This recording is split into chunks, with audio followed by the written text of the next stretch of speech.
Good morning, Saul. Today is Thursday, April 19th. Welcome to another amazing episode of Storm Center. Please come to attention for the Pledge of Allegiance. I pledge allegiance to the flag of the United States of America and to the republic for which it stands, one nation, under God, indivisible, with liberty and justice for all. Curriculum coach will be held today in Mr. Hefty's room. That's room 214. Now, next spring break, Mrs. Dyseth will be taking a group of students, 8th to 10th graders, to Washington, D.C. Come to find out more with your parents on Tuesday night at 6:30 in the culinary room. This trip is not just for STAL students, but other students from other schools can go too. If you have a cousin or friend from another school, invite them to come to the meeting as well. Ask your social studies teacher for more information. Many teachers have attended this trip in the past. Miss Valentine, Mr. Olmsted, Mr. Marco, Mr. Gibson have all been to Washington, D.C. So ask them as well. For more information, see your social studies teacher or Mr. Dyseth. And birthdays today are Mia A., Devin L., Ellie M., Noah R., and Afton R. Happy birthday. Happy birthday. And now an announcement from Mr. Rush.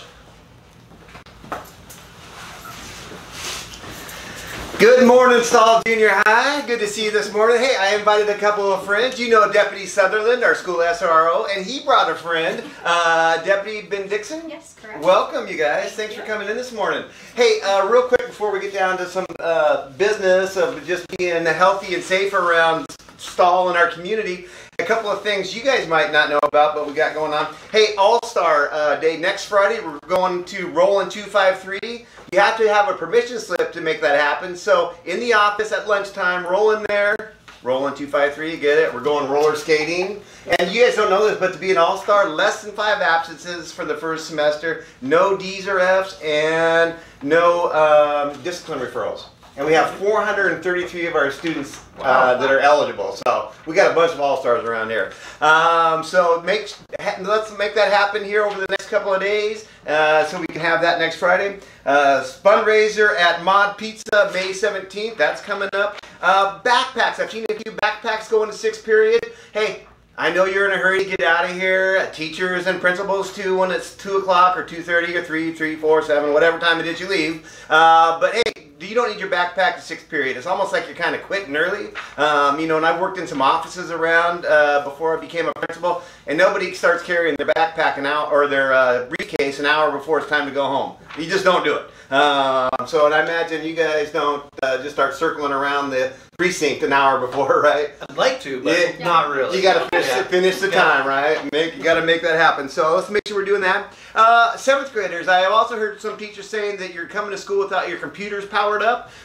So let's make sure we get those things plugged in. I know that you're getting your phones plugged in and charged up, so let's do the same for the computers. And also parking lot.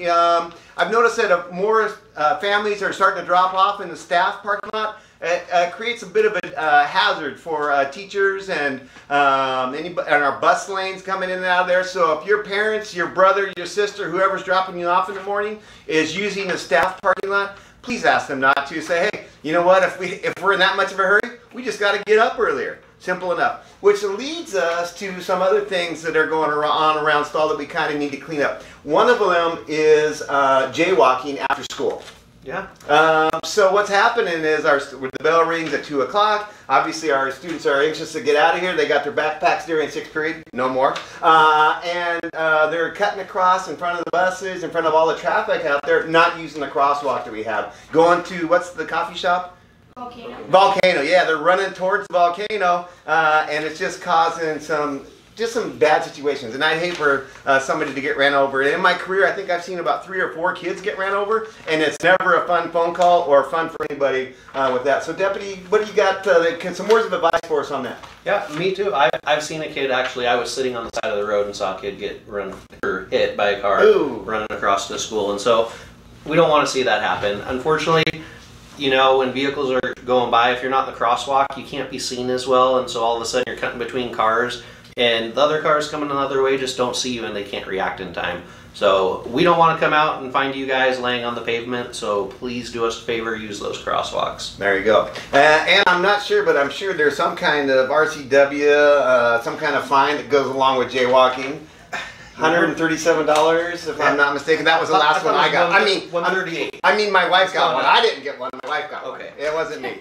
So make sure you're staying in the sidewalks. Also, with the weather getting nice, you know, we got students riding their bikes and skateboarding in. What's the deal with the helmets? So anywhere in Pierce County, you are required to wear a helmet and have a chin strap and have it fit properly. And again, it's all for keep kids safe. Okay. Yep. All right. So wear your helmets is what I'm hearing you say. I've written a lot of those tickets as Have well. you? All right. What if they don't have a helmet?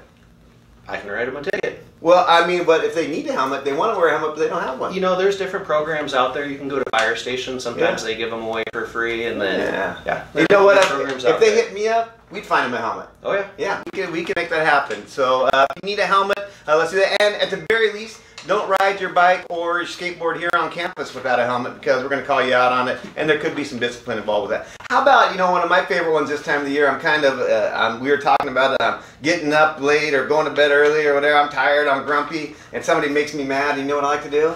Send them a little text, tell them how mad I am, maybe even threaten them. Yeah. Like, hey, you drank my coffee? Beep, beep, beep.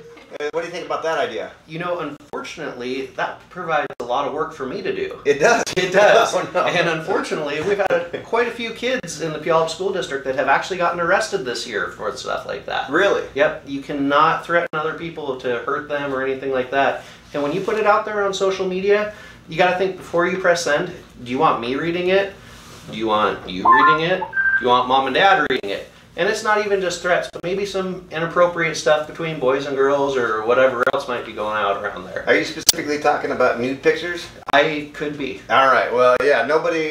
You shouldn't be sending those, right? Yep. Sending them is illegal, and receiving them, obviously, that's. What should you do if you get a picture? I would let an adult know. Mom or and then- dad? Yep. And Yep. Or if you're at school, obviously let a staff member Yep. know and let them deal with it. Mm-hmm. And then once you've let them know about it, I'd get rid of it because I don't want that on my phone or a camera or whatever. delete it. Computer. How about, you know, I know there's some like special apps. There's that one app that looks like a calculator, but really you just punch in your code and the pictures are hidden there. I mean, will that protect me from if you you get it? I mean, because I know the principal doesn't know about that kind of stuff, but you guys probably know about those kind of apps. Oh right? yeah, and unfortunately, once you press send and send it out there, it's out there. Okay. You can try to erase stuff digitally. It's still going to be there, and we have equipment to go back and search through things. And even though you throw it in the garbage bin or whatever, it's still there. Are you talking about Tom Brady? Remember when he did that, deflate gay? Sorry, Mr. Wynn, we didn't mean to bring that up. I mean, hey, I was speaking of Tom Brady. Oh, you know what? I'm not going to go there. Hey, hey, do you have some advice for us, Officer or Deputy Ben Dixon? Wear your Ben helmet. Dixon, sorry. No, Yeah, you're good. Yeah. Wear your helmet. Be safe. Don't threaten people. It's a crime. Be nice to everyone. Okay? And have a great Thursday. There you go. Anything else? I'm good. All right. Hey, Stahl, be the best you can be. Is there some other? Yeah. We got some other stuff. All right. Hey, remember to RTI today scheduled because we're doing ASB elections. One more thing, guys. Alright guys, guys wanna come over here? Look at this TV. Alright, as you can see, big TV right here. Bingo night is this Friday, right guys? Yeah. Bingo night this Friday, so you guys better show up there. You can get awesome prizes just like this TV. I believe this is the blackout prize. Yes, it is. Alright, so if you guys get a blackout, you get this cool TV. There's also like passes to Silverwood, Seafair, just a lot of cool places you guys get to go to. So just a reminder, it's a great time to bring your family there. You can have a lot of fun, see your friends there, and yeah, play some bingo. Alright, that's all we have today, Stall.